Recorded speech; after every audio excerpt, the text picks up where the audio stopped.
Hey, welcome everybody. In today's show, we're going to be talking about ChatGPT Pro and is it worth the $200 it is right now? Now, you might be thinking to yourself, well, haven't I heard this debate? Like, didn't we kind of go through this when Pro came out a couple months ago? And the answer is like, even if we didn't necessarily talk about it on the show, which we definitely talked about, but what has changed is deep research, as well as what that means for using the different models. So we want to bring this conversation back to you guys again, because it truly isn't the same conversation we were having a month ago because of the deep research and what OpenAI has released. But now we have to bring in all sorts of considerations and questions we'll cover on the show today. Well, should I just wait? Is it the wait equation? Should I be able to just wait it out till it comes? They say it's going to come to the plus and the free tier possibly down the road. Well, do I need to pay the $200? Should I wait? What's the competitive advantage if I did pay the $200? And honestly, there's a lot more nuance that goes into that. So that's what we're going to be covering today on the show. This is the Daily AI Show. Today is February 11th, 2025. I'm joined by Beth. I'm Brian. We should have Karl here in just a few moments as well. But before Karl comes and shares some of his, use cases, Beth, let's just talk really kind of like briefly about sort of what has changed, because I think that's the biggest conversation right now is sort of they released this deep research, and I'll tell you this is my experience. And you tell me if you had the similar, Beth. I didn't really realize what it was. If I'm being perfectly honest, I saw the announcement, I saw what it was, and I thought, oh, well, Gemini has something similar to that. And I've used it. And we just talked about it on the show last week. And it's really, really impressive. And of course, there was still a lot going on about R1. We don't talk every day about deep seek right now, but R1 was out there. And I'm saying, well, R1 does a really good job of it. And then Perplexity said, well, hey, we'll give you access and we'll do our Perplexity thing on top of it. And so I was like, is this ChatGPT sort of catching up? And is this something that's sort of necessarily valuable? In just probably a week's time, both with the show and Andy and Karl talking and just doing other research. I don't know about you, Beth, but I will say I kind of feel like I've switched. And now I've said, oh, you know what? Deep research is not just another. It's clearly doing things that are different. This is not just my opinion, but watching everybody's reaction videos, and obviously what Karl, who just joined us, has said as well. But Beth, like, were you like, did you already get this from day one? Were you different than me? Because I will say I was a slow roll getting to this point and then getting to this conversation today. So I think for me the pivot point is the ROI needs to be faster, right? For Okay. 20, the ROI does not need to be immediate for me. For 200, like I wanted to have some sense of where I was going to pull that in and how that was going to impact me. And Karl is with us, but I will say and we'll come back to it in a little bit. Most of the people that I follow who had been like, I am not sure, have in the last week and a half, 10 days been putting out posts like, okay, I bit the bullet. I am now like, I get it now. And that was another reason that we wanted to do the show because Yeah. the initial thing, there seemed to be an initial wave of people who were like, sure, 200, no problem. Yeah. Nice Perplexity sweatshirt, Karl. um and then there were people who like what took their time, watched, waited, and now there seems to be another wave of people saying, oh yeah, I was like, all right, it's a $200 experiment, I'll see. And we're just seeing waves of people sharing their use cases and why it was a really great idea to do. Yeah. Hey, And now, Karl. Karl, you've joined us, and we want to make Going sure on. we give you time. And we're going to let you go kind of here for a little bit, Karl, because number one, you're limited on time today and how long you could be with us. So since we do have you, let's pass it to you. And just as a quick background, Karl, you've had access to the Pro plan for how long? Did you do it immediately after it came out? Yeah, because I wanted to try what was the thing that it was O1 Pro that really I was like, okay, we'll do this for a month. Right. And I was like, oh, okay, let's try O1 Pro. Ran it with for client work.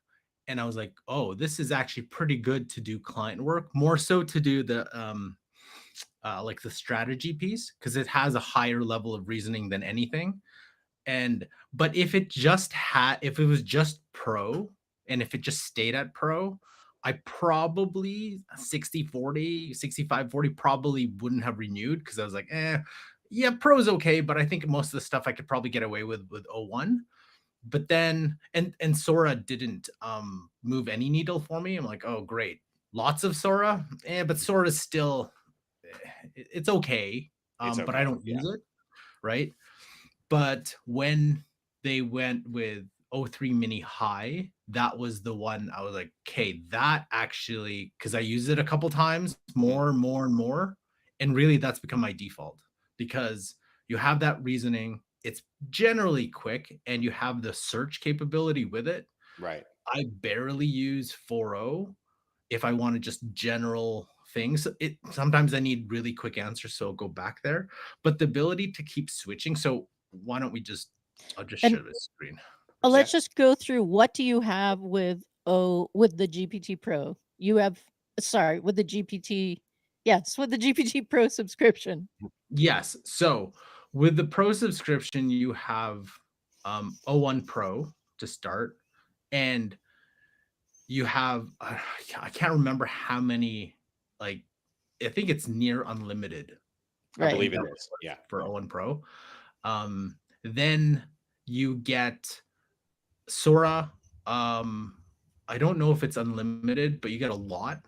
Mhm. And then you get Operator, which you don't see here because didn't turn on my VPN because that's only available in the United States. So I can only use it if I turn on my VPN.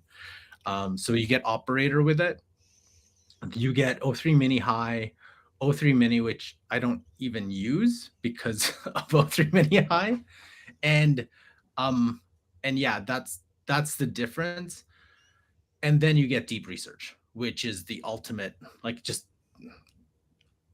I actually canceled my Google account because I was like, I can't have two Right. and compare both. It was like didn't make any sense. So I was like, let's stick with Deep Research. Maybe if something happens, it's only at $20 a month. So yeah, I'll put the $20 a month piece to it. It's $27, I think, in Canada now. I don't know how bad our dollar is.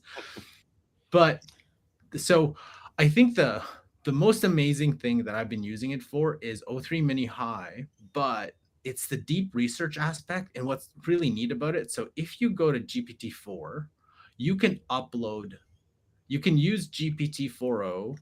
Canvas, export files, everything that you can do there. And it seems to be like a layer on top of deep research. Right. So if I go to O3 Mini High with deep research, I still can't do anything. I can't upload any documents.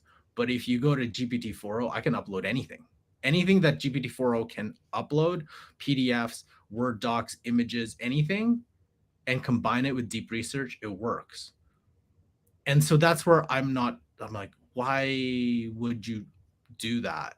And then if you really wanted to me go above and beyond, like in terms of reasoning and actually like a really strategic task, you go O1 Pro, deep research, and you can put images there.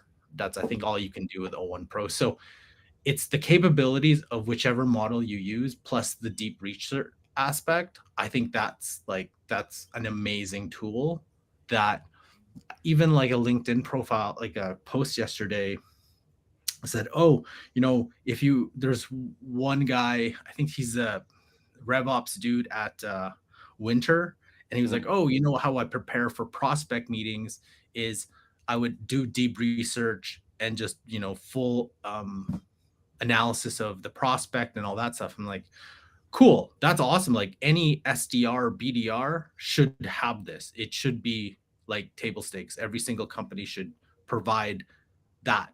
That would just an immediate level up for anybody. But I was like, you know what? You know what you could do? And I started piecing it together. It's like, why don't you? Yes, you can do that, but instead of that, why don't you take? I think the underused aspect of deep research combined with these models is the analysis piece. It can analyze data like it's crazy, like it Yeah. because it's using O3. So And I had a conversation with somebody yesterday. I think it was an agency, and they don't do paid media stuff. They're more of like brand and website stuff. And they were saying, hey, so I had an idea. It's like, you know, why don't you take all Google Ads data, like if you for an account, export it and chuck it all in, like everything, whatever, audience reports, campaign performance reports, every single report that Google AdWords has, export it all, feed it all in. Then ask it every day or every couple days, hey, how can I improve my ads? Just keep, it's important. You're going to have to keep exporting and then importing, exporting, importing. And it's going to tell you how to improve your AdWords. But then it got me thinking, hold on a second. Let's combine that with Operator. Let's take all that and just say, hey, how would you do this? Give instructions, take instructions, give it to Operator. Operator uploads to, does your Google AdWords. Now it's probably going to be slow and you have to take a look at it. But don't you see? I'm like, hey, you could literally eliminate paid media agencies or paid search agencies just by doing that. Assuming it worked, right? The caveat there is assuming it worked. It made a difference, right? I mean, there might be nuances in marketing that maybe still, even though it could pour through the data, it's possible that it's still not going to outperform humans doing marketing because of just nuances, because of memory, but we would say is just experience, right? The 10, 20 years experience and looking at an ad and very quickly, like something I couldn't do, but somebody else with 20 years experience is going to look at an ad, look at the data really quick and probably come up with like 2 or 3 reasons, hypothesis on why it's not performing well and be able to pivot. We're not expecting necessarily AI to be able to do that, but the combination of the two, the expert plus what you're proposing, Karl, I do see as being like very, very powerful because you have all the context and memory of an expert plus this research of the data could be very, very powerful. It could. So here's the experiment. One thing, Beth, the experiment that we're actually going to run is remove that person piece. Okay. And take an account. The expert, you're saying. And take the expert. Because so I know how to run Google Ads, but I'm not going to input my perspective on it. I'm literally just going to take every single output that deep research provides me and apply it to the account. Like no human at all. Just look at it and be like, okay, do it. That's what I'm doing. Just pure execution. And I want to do that for a month. So we found an account and we hived off like a campaign and we're just be like, let's do it. Because the agency was like, holy cow, if we can pull this off. And I'm like, I know exactly where you're thinking and I know what I'm thinking. And I'm like, we can eliminate a lot of different, I was like, yes. But you can see where the economic impact of this is, right? Sure. And we're talking 303. What happens with 404 when the reasoning is even higher? Sure. So like, I don't know, this is amazing. Or some future connection of Operator and deep research, right? I mean, that's the other thing, because this is, I don't want to get past what you're about to say, Beth. The other thing I was going to quickly say is what you're seeing with deep research. I heard somebody else say this, and so I'm kind of carrying their same idea, is we are actually watching an agentic workflow. We're seeing it in a way where it's working in the background, but the way it pieces things together through deep research is fundamentally different. It's really what's, to your point, you said you got rid of Gemini, that is different than what's out there currently. Not to say that they won't come out with something. It's the way it interacts between all the different sources and references back and forth to them. So it's not linear. It's like more like a neural network where the different nodes are connecting to each other and not necessarily in one direction. That's fundamentally different and much more human-like, or we might say in this case, it's a little bit more AI agentic. So is deep research basically a low-level, low-lying agent? I don't know. It's an interesting idea. Go ahead, Beth. I'm sorry. I just wanted to say, in terms of the expert, it's entirely possible that what 20 years gives an expert is really great pattern recognition, right? And the AI has really great pattern recognition without the 20 years, right? And then you sort of get to the place where experts sometimes say, no, right? Like, I don't believe that this is encroaching in my thing. And so is an expert using this better? If they use it, right? Potentially. So Carl, yeah, I take us. think the and this is why using it for Google AdWords is a good test, because there isn't really any creative per se, right? There Right. is AdWords. So it's just words. So yes, you could have an amazing AdWord, but there's a lot of performance data that's behind it. These type of words in this type of pattern, in this type of sequence, using these type of uh, um uh, uh what is it? Like what's adverbs, verbs, and oh god, Right. I believe I've already forgotten it. Anything so any kind of word that highlights another word. Oh my goodness, you say I'm just I got tongue tied on that one. But it recognizes it's just a Yeah. lot of pattern recognition for Google AdWords. Now I know that the second thing is, hey, can you use it for LinkedIn, or can you use it for Meta? And I said, Hmm. for reporting you can, and it will give you recommendations, but the creative aspect is still on you. And I Right. still don't think there's any creative, maybe some tools that can kind of get the creative kind of there, but I still think that's a lot of human work, especially on the video side. If you want to focus on product and authenticity and human connection interaction, that's you need creative people to run that. We're talking like either creative agencies, creative people, creative contractors, video, like all that stuff. But the reporting and stuff can all be done by deep research, because like you were saying, Brian, it's like, oh, somebody can look at the data, but it's like, but no human can look at that much data that Well, fast, correct. This is data right? Just analytics 101, right? I yeah, mean, we've been doing business intelligence for years and years. And I've mentioned this before. My previous job before where I work now was a business intelligence consulting firm. They worked with tools that a lot of people wouldn't be familiar day to day. But if you're in BI, then you've definitely heard of ClickSense. You've definitely heard of ThoughtSpot. You've definitely heard of Looker and Tableau and these yeah, different models. Now, some of those people know because they're owned by Looker was bought out by Google and Tableau is owned by Salesforce and so on and so forth. But these are big, big analytics uh, companies, and they're there to connect all the disparate sources of data together and make them work. And they use things called synthetic keys, and we don't need to go down that road, but that's how they work. And so what I'm seeing is AI come towards what we had already had in business intelligence, which is the connection of disparate sources of data. But more than that, the deep research is helping make sense of it. Whereas what I at least experienced in 2017, 2018, the biggest hurdles, they still would be the biggest hurdles, was actually gathering, putting the data together and connecting it. That's what people that I worked with, my coworkers, that's what they did through SQL all day long, is they helped take all sorts of crazy data and make sense of it, right?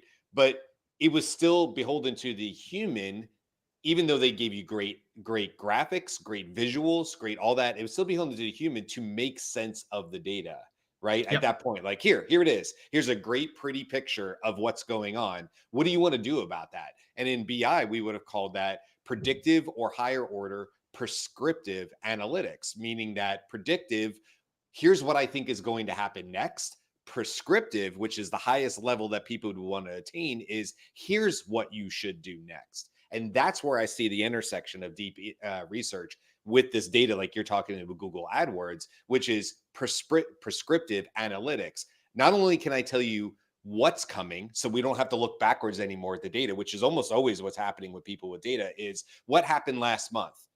Now let me try to predict what I should do next month. Mhm. Prescriptive is different. That's here's what will happen next month, and I'm reasonably sure of where the pattern is going forward and what you should do about it. And that's the really interesting thing for me with what you're talking about in this hypothesis is like, well, could we make sense of all this data, but just not make sense of it and connect it, which it appears it can do to some level, but also tell me what I should do next?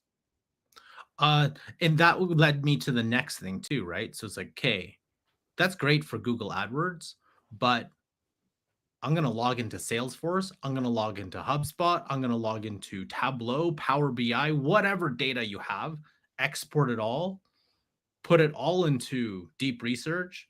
I would probably use 4.0 and let it go, right? I think that's the issue with a lot of companies. They have all this data from all these sources, and your RevOps people need like time to analyze. Then you have your OKR reports and all that kind of stuff. And I'm talking B2B here.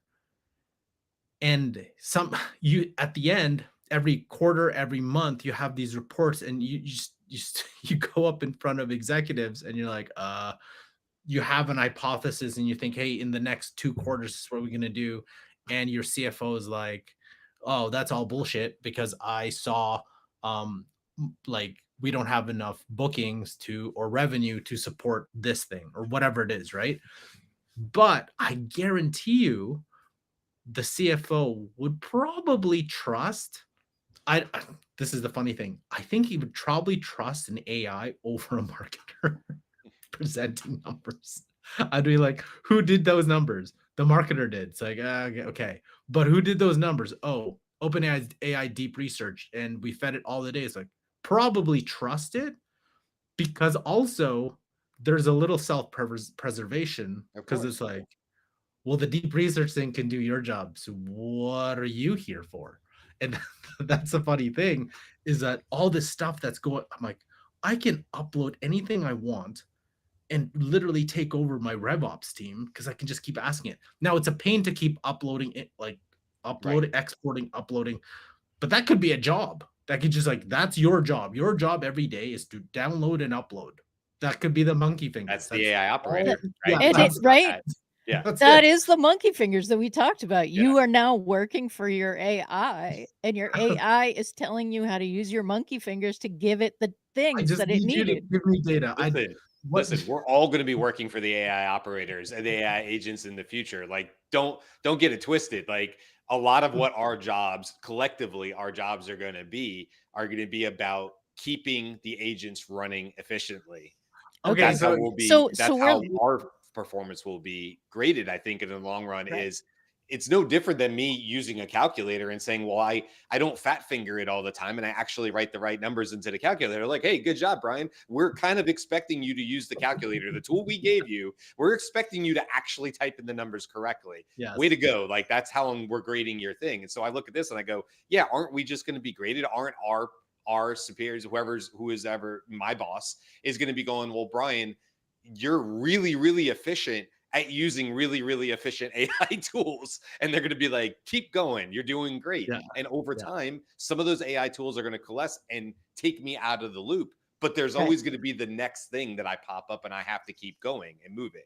So So, that's Justin's question. If okay. shortly deep research can perform tasks automatically with an operator, will enterprises hire fewer employees?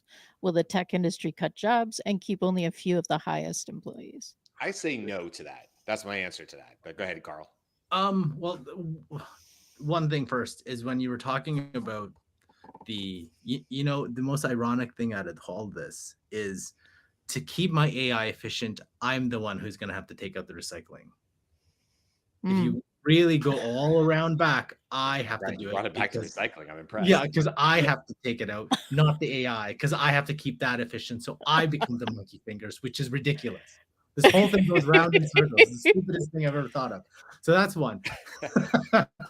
Hey, not to cut you off real quick, Carl, but I know you only have a few minutes here. Did you have a demo that you wanted to show us that you wanted to run really quick? No, not really, because I Okay. think, Just wanted to check before we went yeah, any farther, just in no, case we didn't run out of time. not really. I think Okay. yeah, and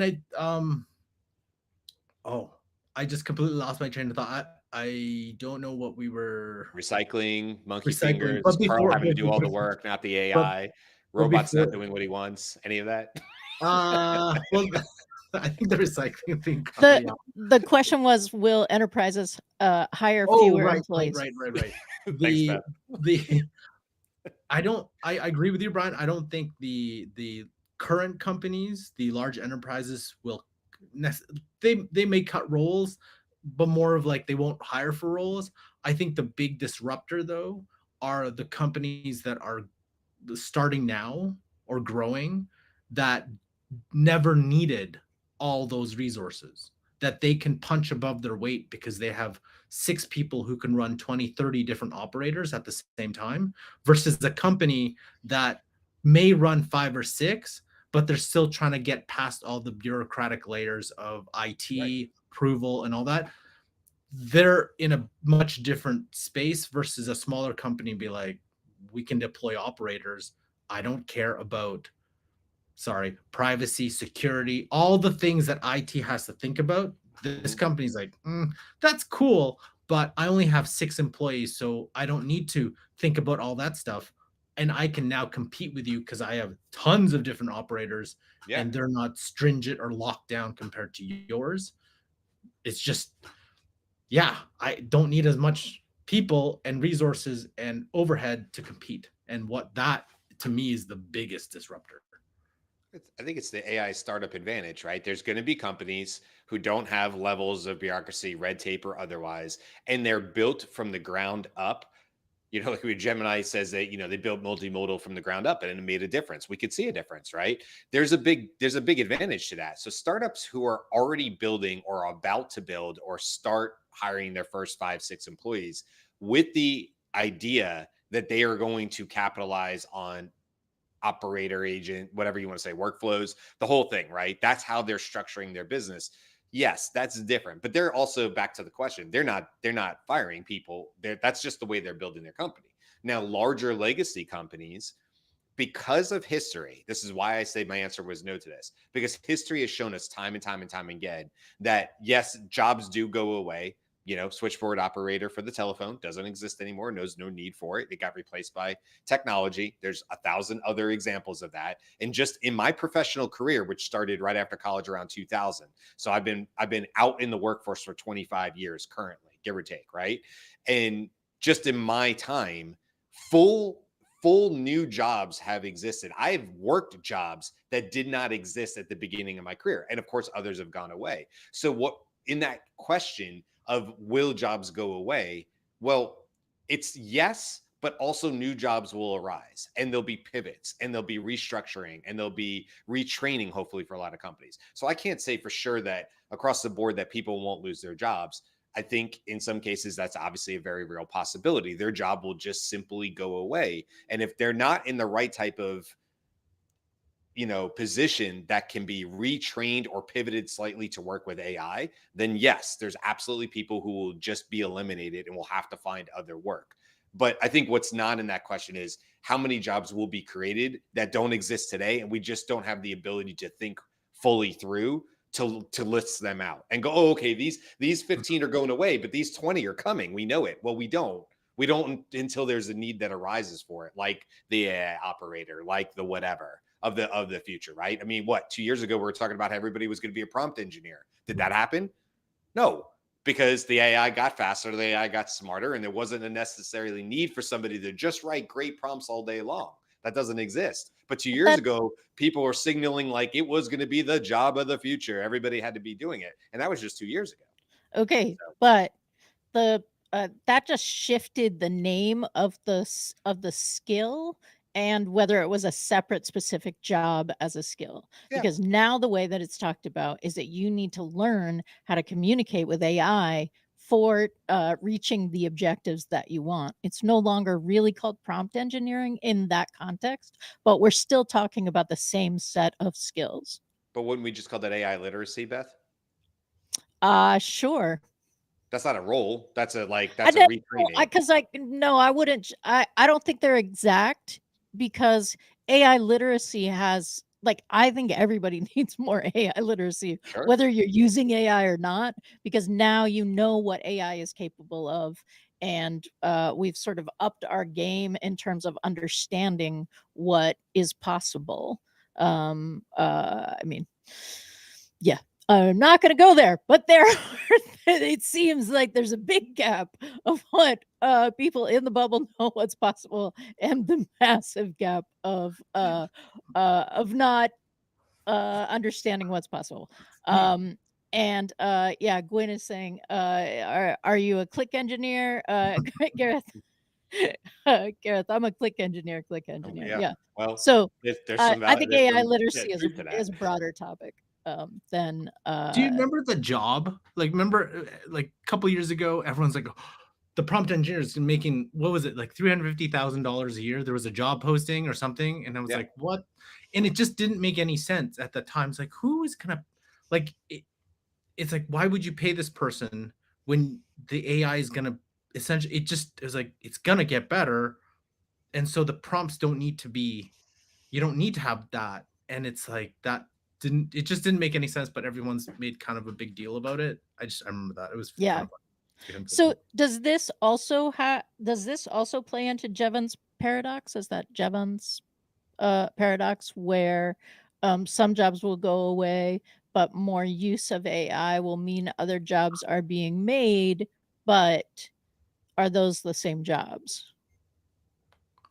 I don't know because as more and more people use AI, the cost is coming down as some like we've seen the cost go down, but I would imagine and the hope is that humans or people would like we would figure out new ways to do things Mhm. using like the calculator enabled us to do more things.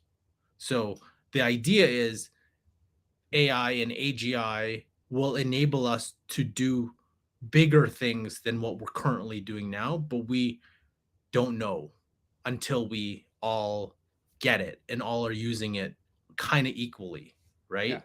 And I think you're proving that point with Pro, right? By the way, I wanted to throw this out before we lose you, Carl. Uh, I didn't say 350,000 because that to me that's a Yeah. high, that would be a high target salary. So I use 200,000, which would be reasonable for a company. So quick table math on this: $200,000 for one employee is equivalent to giving 83 current employees ChatGPT Pro every month of the year. It's the same cost. 83 employees getting full access, their own access, not shareable, ChatGPT Pro, or hire one $200,000 employee who perhaps can do whatever. So my answer to that is the answer is 83 because that's 83 people you're assuming have expertise in their field. Yeah. So you're not taking one person saying, hey, one person, 200,000. You have to know all the things. No. I just need my current experts that I'm hiring to have more efficiency tools, which is what you were just saying. So if that was the case, and of course it's not that black and white for companies, but silly table math here. If it was, you'd have to think, I'm just going to give my 83 best niche experts on what they do access to ChatGPT Pro and let them go hog wild and give them the space and the clearance to go do it and really break things along the way because that's how you're going to learn. I mean, what would you get out of those 83 employees 1 year later? Yeah. Okay, but if you're going to do that, you're going to want to See you pull later. I see you, Carl. Bye. thanks, Carl. You're going What to were you want saying, to Beth? pull in a consultant who can facilitate that skill building and knowledge transfer in that way, Correct. right? It's still a new Because tool. Yeah. I mean, this is just like people, enterprises that are saying, "Oh, we need to do something with AI. We're going to get everybody a Copilot subscription Right. for so that they can use AI in Microsoft 365," and then just leave it at that. And then 2 months later, like, no, nobody. We spent all this money. No one's getting any value out of it. Right. Yeah. Greg keeps saying it eliminates the middle pieces, like the middle jobs, but Mhm. this middle job facilitating human expertise and how to get great results from AI is not a job you should eliminate, and you should in fact bring people in like us or anyone that you wish to do that who has the skill. But that's part of what we're doing with this show Yeah, exactly. and this specific episode. Yeah, this is I look, I'm not trying to pat ourselves on the back here, but this is like free consulting, right? I I mean, the am. whole idea here is to have conversations about it and Yeah. to talk about these things and go, well, look, hold on. $200 a month. And I'm not currently paying it. I don't, for me, you said at the top of the show, it's about like, what's my time to value, and you have to have that figured out, or at least you need to test it for a month and have the bandwidth or the cost. Karl said it. I'm going to try this for 1 month. In that 1 month, they came out with some new features that made him stay with Pro. Now, some of those features may trickle down to Plus, and now Karl might have a decision to make. Do I need the higher reps? Can I do, is there something that's still there at Pro that makes me not drop back down to Plus? And I think everybody will be kind of doing that in term, Karl, well, if I could still get deep research and I can run it 5 times a month and I wasn't running it 30 anyway, why not just pay the $20 a month? Why would I pay 200? So there's going to be that tug and pull, I think, for a while. That was some research that I can't find an answer on. I don't know if you know it or if someone in the chat does, but you get near unlimited access to the things that Karl was saying, but he also said that he uses O3 Mini High as his default use case. Yeah. And I have not seen I haven't seen anything that says they get X number of O3 Mini High more. We get plus subscriptions I haven't seen it on the list of that, but cool. Let's find it. Because that might be the deal. That might be the thing. If you could just get better answers overall from that O3 Mini High, using that O3 Mini High as your default, then that could turn the switch for some folks. Now I'll have to validate this too, Beth, but I saw that deep research is 100 per month. So there is a limit on deep research, I believe. I do not believe that's near unlimited on the Pro. Okay. So I think O3 High, yes, that's the way I remember seeing it. I would have to go validate this, but I think O3 High, it said near unlimited, but there is some theoretical break there. But deep research, I do think there is an actual physical hard limit of 100 per month. So it's not something you can run every day, all day. Right. Still 100 per month is three a day, give or take. So right. O3 Mini is for Plus, O3 Mini is 150 a day, and O3 Mini High is 150 a week. And it's ridiculous. Yeah, just in the face of that limitation, I am second guessing every freaking time I'm using O3 Mini High. I maybe that's the challenge. I will challenge myself. If you all would like to step into the challenge with me and you have ChatGPT Plus, use O3 Mini High up this week. Let's see what that feels like, right? How many am I even close in a normal use case? But so this is okay. This is from this is me asking O3 Mini High what the limit is. Yeah. Because I mean, why not, right? Use the tools you got. So did it search? Can it search? Did it search? Yes, it can search. O3 Mini High can search. Okay, so this is what it says. For ChatGPT Pro users, there's essentially no cap on using O3 Mini High. You get unlimited access. So if you're paying the premium, feel free to fire away without worrying about the daily limit. This contrasts with the free or lower tier accounts, which have stricter user limits. It also, does it tell me in here? Plus or Team have a more limited access with 50 messages per week for O1 and O1 Mini, but it didn't specifically say about O3.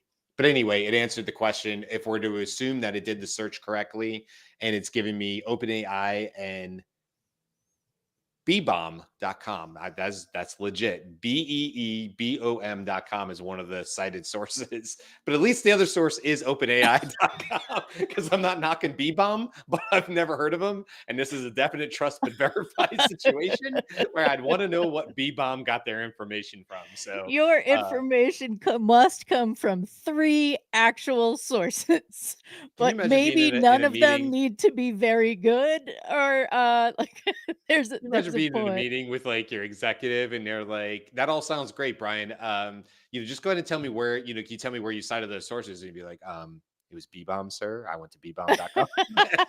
it could be a very reputable source. I have no idea who that is, but it just, trust but verify on that one. Okay. So I think we've answered that question. So my question to you, Beth, is if you break this down, did you have a question first? We have a question in the chat, but if we break this down. Yeah, real quick.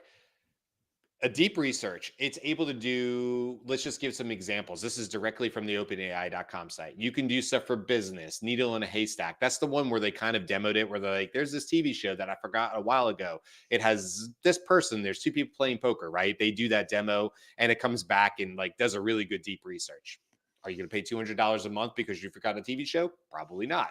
But it's a good example. Business use cases are, help me find iOS and Android adoption rates, percentage of who want to learn from another language and change both. So it's a business use case. It does a great job for that. We've seen the medical research ones. We've heard about UX design. So this UX one, find evidence that shows the buttons with the icons and labels are more usable than buttons without labels or labels without icons. So totally, right? If you're going to build a website and you needed research on that. And then there's shopping and general knowledge. Okay. So assuming, Beth, that you would like said, you know what, one of these is kind of what I do. I'm not just a generalist. I actually do this and I could use this. I can use this. Let's assume it's 100 times a month because I haven't validated that, but use it as a number. You're probably talking about multiple times a month, deep research that would have taken you 2, 3, 4, maybe 10 plus hours. And there's data showing that it actually does better in the 10 plus hour stuff than the earlier ones. And you're running it for, let's just call it $2 a pop for that type of research. So $2 and 5 minutes for the deep research of a human that would take you 3 to 10 hours to do. Mhm. If you know the use case, would you see the value in do it? Would you already be paying for it? I guess is my question. Yes. Long follow up, but there's the question. Yes.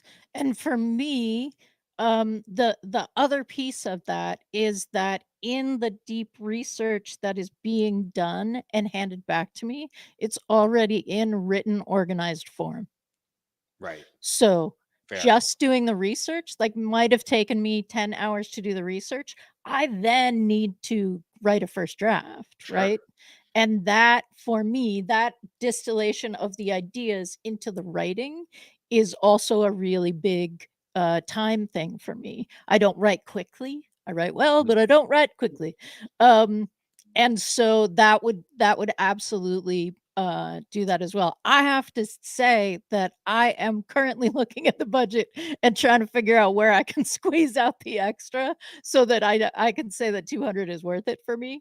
Um, and yes, there are, I think the people who are making that assessment already have like a bucket or an offer, something that they have immediate ROI on, right? Do we have a course, and based on what we did with AdWords as Carl's example, are we now selling the course more than 200 a month? And that Right. Wrigley McKay, it had a post February 9th, so 2 days ago, and shared their AdWords thing. So it's a force multiplier. It's a massive competitive advantage. Sure.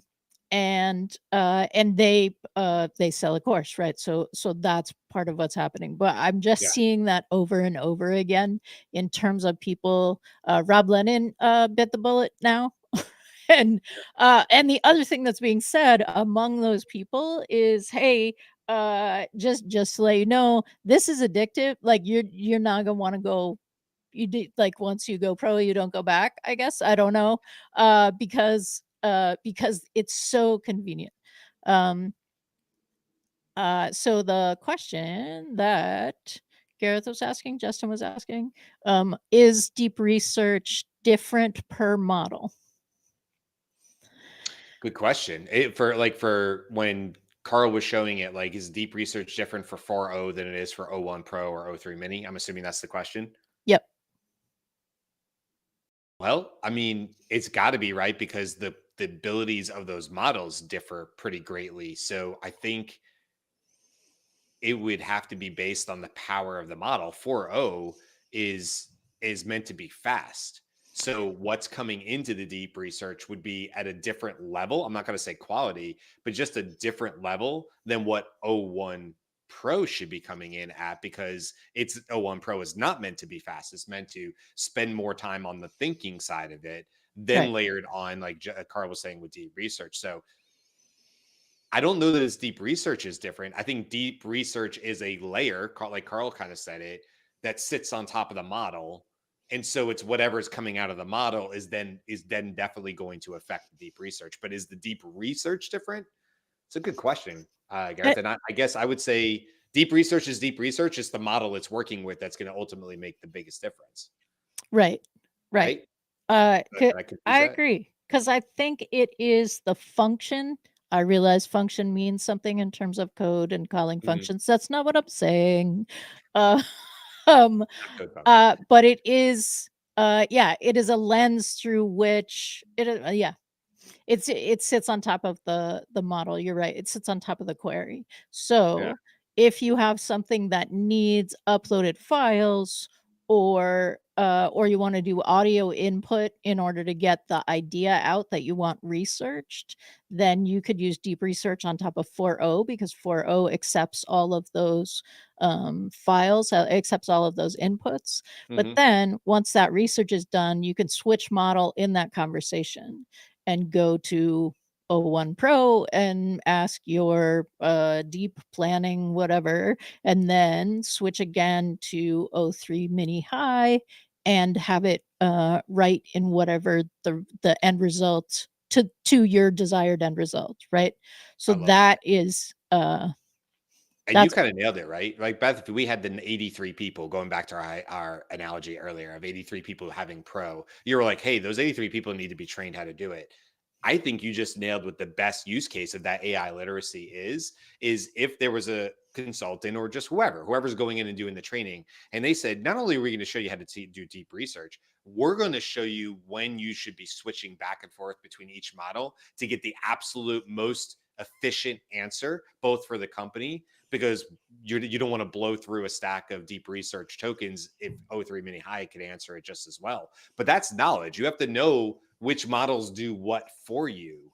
And right. so knowing when 4.0 will get the job done, just like we know when 3.5 or O3 Mini or Sonar versus Sonar Pro, right? For Perplexity's API, it's you have to kind of know which ones they're good at, which not. Which, by the way, it just takes training and multiple iterations to like you Mhm. kind of have to test to see what it is. Like Beth and I have been doing that and teaching that for a really long time. Is you have to go in and you just have to test the models. So you have to compare and contrast and maybe make a matrix for yourself on what good or bad looks like. But I think you kind of nailed it, Beth, which is that would be in this scenario, that would be the best case. A company says, we're going to give you this tool, but hold on, you don't just get the tool. You get somebody coming in and they're going to tell you how to use not only what the tool gives you, Pro gives you, but also when it's best to switch between models to get the absolute best results out of this for both efficiency and quality of result.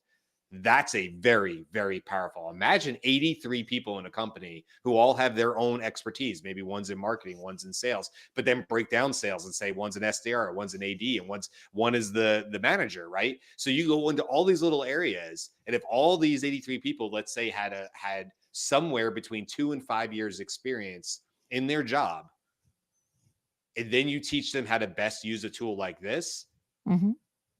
that's a company that gets really, really scary for the competitors because they're going to be able to move at a pace that's going to be very hard for other competitors to keep up with. And their Mhm. level of detailed research, and maybe to Carl's point about AdWords, how they're putting out ads, how they're doing efficiencies at scale, all this other stuff. And all those 83 people are in the very best seat possible for agentic workflows in the near future.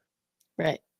And I'm actually going to say that's one model of it. Another vision that would be very similar could be that it's not so much that you have uh 83, let's say you have 20 people who are who are sort of the monkey fingers in your Mhm. organization, right? So then that's per department. There's somebody in each department who is the AI interface in that Mhm. context. And so then that person is very trained, probably has ongoing training, because as we're talking about this is going to change. It changed from the last time we talked about ChatGPT Pro. It's Mhm. definitely going to change in the next month, right?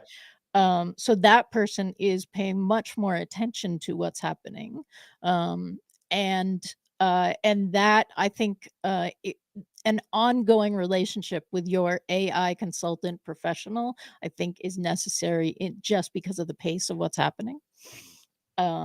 And Yeah, I love that's that. a way that you could do it, right? So that you have 20 people who are in that ongoing relationship, right? So the training happens by subscription. Maybe it's more like group coaching. This is something that I'm experimenting with. Um, and then there's an evaluation piece on the other side of why it's important to connect with people who are deep into what's possible and doing that on a daily basis, weekly basis, those sorts of things. Love it. Any Yeah, other comments okay. we want to bring in before we wrap up? We good? Um, just read Anthropic's economic index. First thing I thought of, the wage inequality problem may get actually even worse. Well, Yeah. right? Yeah, I read that There's too. I think that's a valid point. Tim just so talked about it in his blog too, didn't he? He kind of referenced that, not that specifically, but he talked about certain prices continuing to climb before yep, they perhaps go down, So yeah, yep. anyway. So the good news is, if you are listening to this show, paying attention to this show, you are in the top 3%. But it is really important to be able to communicate about the tools you're using and what that value is, and why you personally are the best conduit for that value. Yeah. And even better news, Beth, we don't cost $200 per month. We actually cost a zero for people to come hang out with us. It costs you no money. So make sure you're liking and subscribing, because that's how you can. That is a form of payment. If you ask me, it's something that costs you nothing, but it actually has value to Beth and I and everybody else, of the co-hosts of the Daily AI Show. It's how we grow. It's how we reach more people. It's how we get money in from Google ads and stuff, which is actually growing for us. So if you would like to see this show grow, if you'd like us to do more things, put out more content, I promise you, one of the easiest ways you can help us is subscribing and liking the show, because what that does is actually increases the ads and the ad revenue that you see from this is just YouTube, never mind the other platforms, and really actually puts. It's small right now, Beth, right? It's a minuscule amount. Nobody's quitting their job over this show yet, but it's enough that it's starting to make a difference. 2,700 subscribers, Beth and I can see the difference. So it's a super easy way that you can support us, of course, only if you like what we're doing. We are here, just as a reminder, Monday through Friday, 10 a.m. Eastern. You can obviously like and subscribe. You can go to thedailyishow.com. It's a website that we very much want to update and make even better. We have big plans for it. But on that website, you can go and sign up for the newsletter. That's another great way to do it. And then also, like, if you're interested, I'll just throw this out here, Beth, as the last thing. It's sort of the end of the show, but here's the question to anybody listening right now. You could throw it in the comments. We had people ask Beth and I and everybody else for like more geared towards content towards one area or another. And so we have floated around the idea. Of course, the show will always be free. That'll never change. But people have asked us like whether we'd be willing to put together workshops and courses and stuff like that would cost something. Listen, we're here for you guys. So if that's something you think would be valuable to you, we would love to know it. Kind of let us know what you're thinking, what you feel like some of the gaps are for you, or where you think, the show, the co-host, where could we help you?